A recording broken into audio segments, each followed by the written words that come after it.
성도를 위하는 연보에 관하여는 내가 갈라디아 교회들에게 명한 것 같이 너희도 그렇게 하라. 매주 첫날에 너희 각 사람이 수입에 따라 모아두어서 내가 갈 때 연보를 하지 않게 하라. 내가 이를 때 너희가 인정한 사람에게 피은지를 주어 너희의 은혜를 예루살렘으로 가지고 가게 하리니 만일 나도 가는 것이 합당하면 그들이 나와 함께 가리라. 내가 마게도냐를 지날 터이니 마게도냐를 지난 후에 너희에게 가서 혹 너희와 함께 머물며 겨울을 지낼 뜻도 하니 이는 너희가 나를 내가 갈 곳으로 보내어주게 하려 함이라.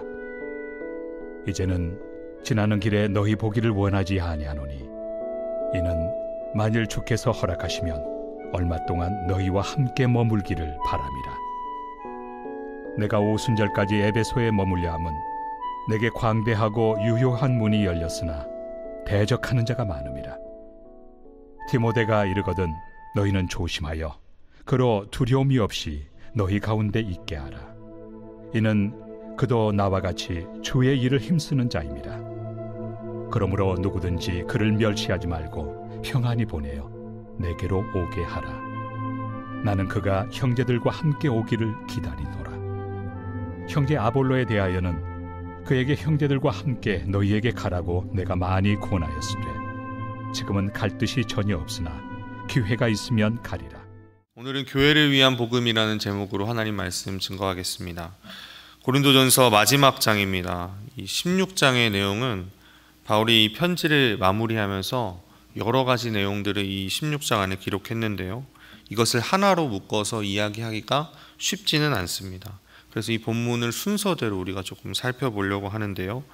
오늘 본문은 바울이 앞으로 자신이 어떤 일을 계획하고 있고 자신이 계획하는 것이 어떤 것인지에 대해서 조금 몇 가지 부탁을 하면서 이 내용을 나누고 있습니다. 먼저 1절에서 4절까지의 말씀인데요. 예루살렘으로 갈 때 필요한 연보를, 그러니까 헌금을 준비하라고 이야기합니다. 당시 예루살렘 교회가 많은 어려움에 있었음은 우리가 신약성경 곳곳을 통해서 알고 있습니다.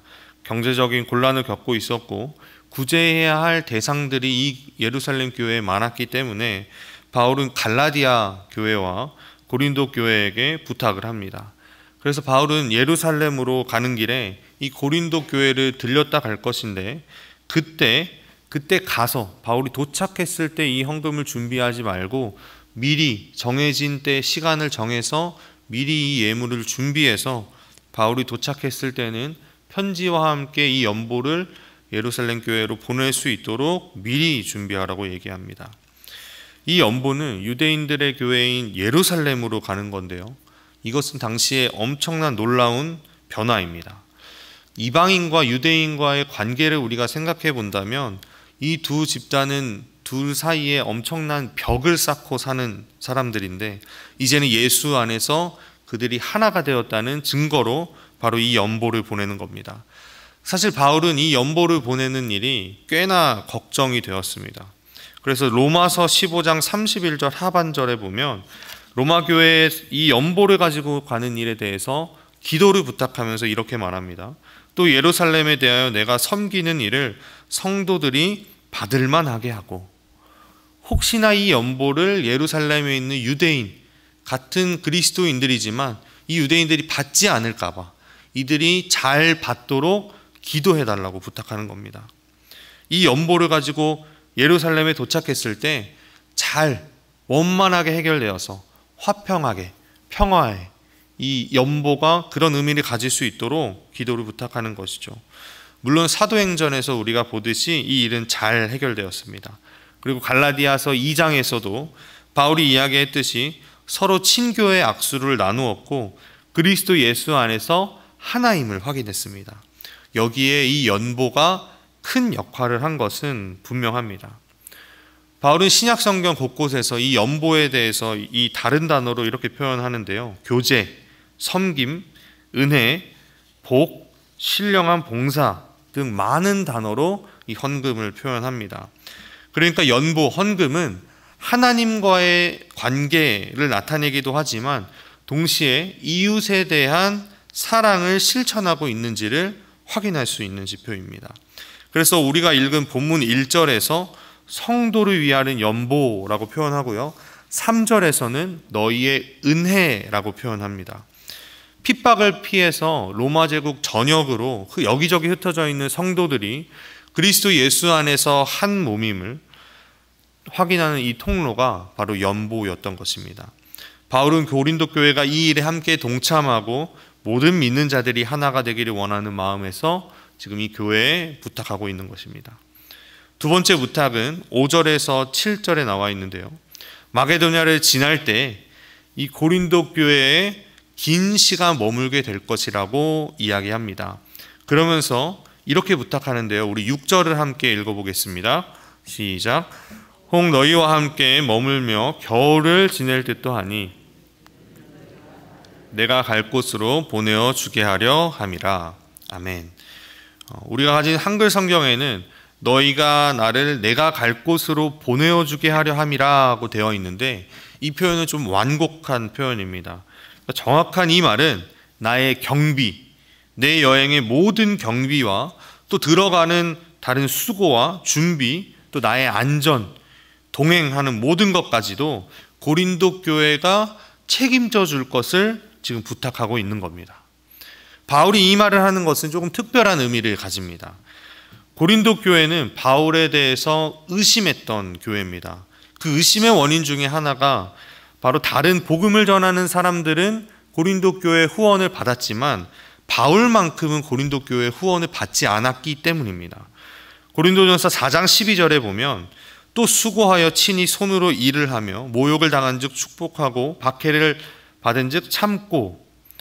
바울은 자신의 사역에 필요한 경비를 자신이 천막 짜는 일을 통해서 마련했었는데요, 그 뒤에 온 다른 복음 전했던 많은 사람들은 이 고린도 교회의 후원을 받았던 겁니다. 그래서 자신들의 후원을 거절한 이 바울에 대한 안 좋은 감정이 그들 가운데 생긴 것이죠. 그래서 이 고린도 전서를 마무리하면서 이제는 전도 여행을 위해서 나에게 필요한 일체의 경비를 고린도 교회 너희가 대신 감당해 달라라고 요청하는 것입니다. 충분히 화낼 수 있었고 자신의 사도됨을, 자신의 사역을 의심하는 이 고린도 교회에게 섭섭함을 표현할 수 있었지만 그는 복음을 전하는 것에 집중했기 때문에 이 부탁만을 남기고 있는 것입니다. 여기서 우리는 좋은 교훈을 하나 얻게 됩니다. 우리 각자가 맡은 일이 무엇인가에 대해서 우리는 분명히 알아야 합니다. 하나님께서 왜 우리를 2022년 창일교회에 한 몸으로 부르셔서 주님의 몸된 교회를 섬기게 하고 계시는지 우리는 알아야 합니다. 그리스도인이라면 마땅히 하나님의 영광과 하나님이 베푸신 은혜를 나타내야 하고, 이것은 우리에게 큰 책임이 됩니다. 내 자존심을 세우고 내 이름을 내는 것은 우리가 해야 할 일이 아닙니다. 또한 바울의 말을 통해서 우리가 보듯이 나의 결백을 증명하는 것도 그다지 중요하지 않습니다. 우리에게 중요한 것은 우리가 섬기는 주님과 주님이 허락하셔서 우리에게 맡기신 이 복음과 그 복음의 은혜를 오해받지 않도록 하는 것이, 하나님의 영광을 나타내고 그 영광을 가리지 않는 것이 더 중요하다는 것입니다. 혹시나 내가 손해를 감수하더라도 그것으로 하나님의 영광이 나타나고 복음이 전파될 수만 있다면 바울은 그것조차 은혜라고 말하는 것입니다. 그래서 8절 9절에 보면 바울은 당당하게 이렇게 말합니다. 우리 함께 읽습니다. 시작. 내가 오순절까지 에베소에 머물려 함은 내게 광대하고 유효한 문이 열렸으나 대적하는 자가 많음이라. 아멘. 사도행전 19장에도 이 같은 내용이 나오는데요, 에베소에서 바울은 엄청난 일을 행합니다. 2년 동안 여기 거하면서 수많은 사람들에게 복음을 전하고 놀라운 능력도 행하고 우상을 없애고 엄청난 종교 개혁을 행했습니다. 그런데 그 일로 인해서 바울은 자신의 목숨이 위협받게 되었습니다. 그런데 여기 9절 표현을 보시기 바랍니다. 내게 광대하고 유효한 문이 열렸으나. 바울은 복음을 전하면서 마주했던 이 위기가 오히려 자신에게 불리하고 목숨을 위협하는 이 일이 복음을 전할 광대하고 유효한 문이 열렸다고 표현하는 것입니다. 대적하는 자가 많지만 그 대적하는 자들이야말로 바로 하나님께서 자신에게 주신 복음을 마음껏 전하라고 주신 좋은 기회로 삼은 것입니다. 마지막 부탁은 10절에서 12절인데요. 디모데에 대한 부탁입니다. 우리가 알다시피 디모데는 젊은 목회자였습니다. 젊은 목회자인 디모데를 잘 섬기게 하도록 함께 부탁하는 것인데요. 여기에는 교회 공동체의 연대적인 책임이 있습니다. 좋은 교회가 되기 위해서는 좋은 목회자도 필요합니다.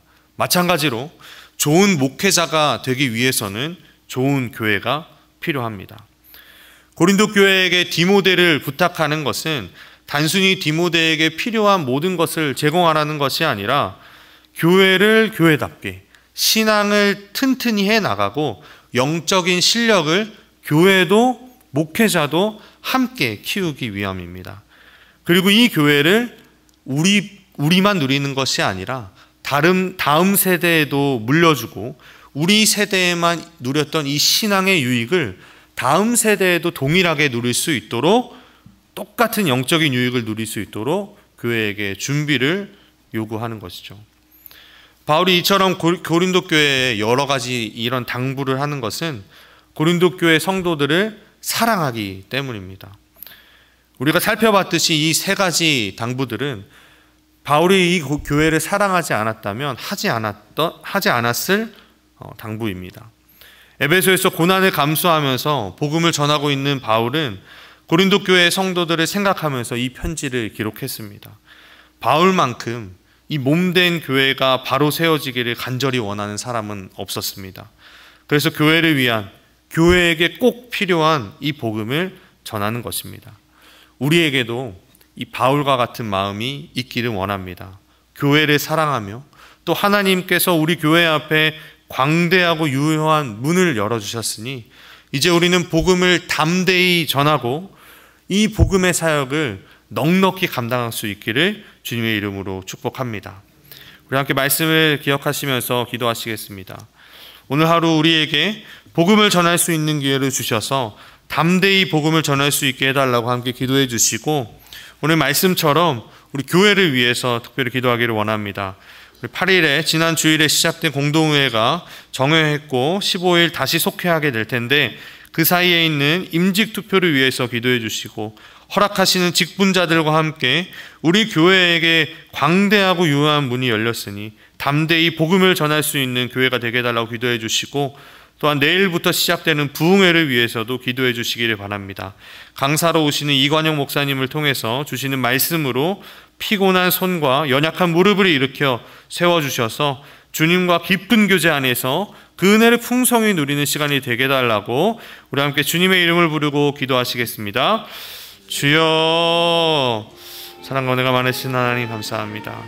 하나님, 우리에게 복음을 허락하시고 또한 이 복음을 가지고 살아갈 수 있게 하시니 감사합니다. 하나님, 바울이 고린도 교회에 주는 여러 가지 당부를 통해서 하나님, 바울이 원했던 것은